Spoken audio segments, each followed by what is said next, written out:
नमस्कार। आज हम भारतीय राष्ट्रीय आंदोलन के एक बहुत महत्वपूर्ण दौर पर बात करने वाली हैं, 1885 से 1947 तक। जी। ये वो समय था जब भारत की आज़ादी की लड़ाई लड़ी गई और अपने अंजाम तक पहुंची। हमारा फोकस खास तौर पर उन घटनाओं और तथ्यों पर रहेगा जो अक्सर परीक्षाओं में पूछे जाते हैं। बिल्कुल। तो चलिए सीधे शुरू करते हैं। हाँ बिल्कुल, ये सफर कई अहम मोड़ों से गुजरा है।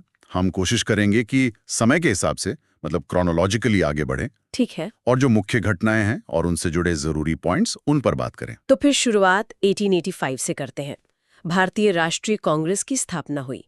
ये किसके दिमाग की उपज थी? माँ, इसकी पहल की थी A.O. ह्यूम ने, जो एक रिटायर्ड ब्रिटिश सिविल सर्वेंट थे। अच्छा। 28 दिसंबर 1885 को बॉम्बे में इसकी स्थापना हुई और इसमें दादा भाई नौरोजी, दिनशा वाचा जैसे बड़े भारतीय नेता भी शामिल थे। पहला अधिवेशन कहाँ हुआ था? पहला अधिवेशन बॉम्बे में ही हुआ और अध्यक्ष थे व्योमेश चंद्र बैनर्जी।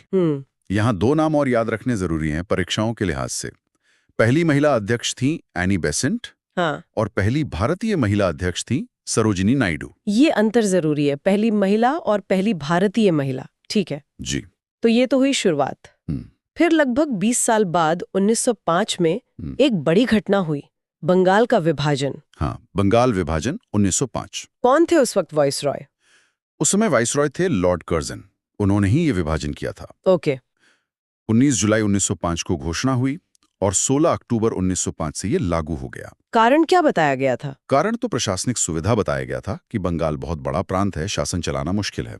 लेकिन असल मकसद जैसा माना जाता है वो था राष्ट्रवाद को कमजोर करना, हिंदू मुस्लिम एकता को तोड़ना, मतलब फूट डालो राज करो वाली नीति। अच्छा, पर यह विभाजन बाद में रद्द भी हुआ था। हाँ बिल्कुल, लोगों का जबरदस्त विरोध हुआ, स्वदेशी आंदोलन चला।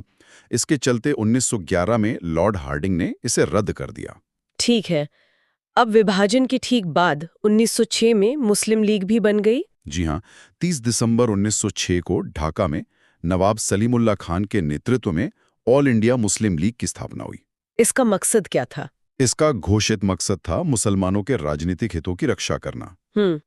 इसका पहला अधिवेशन 1908 में अमृतसर में हुआ, आगा खान की अध्यक्षता में। और फिर अगले ही साल 1907 में कांग्रेस में फूट पड़ गई, सूरत में। हाँ, सूरत विभाजन 1907। कांग्रेस का अधिवेशन था सूरत में। यहीं पर कांग्रेस दो गुटों में बट गई, नरम दल यानी उदारवादी और गरम दल यानी उग्रवादी। अच्छा। अध्यक्षता की थी रासबिहारी घोष ने। और गरम दल के मुख्य नेता वो लाल बाल पाल? बिल्कुल, लाला लाजपत राय, बाल गंगाधर तिलक और बिपिन चंद्र पाल। इन्हें ही लाल बाल पाल की तिकड़ी कहा जाता था। एक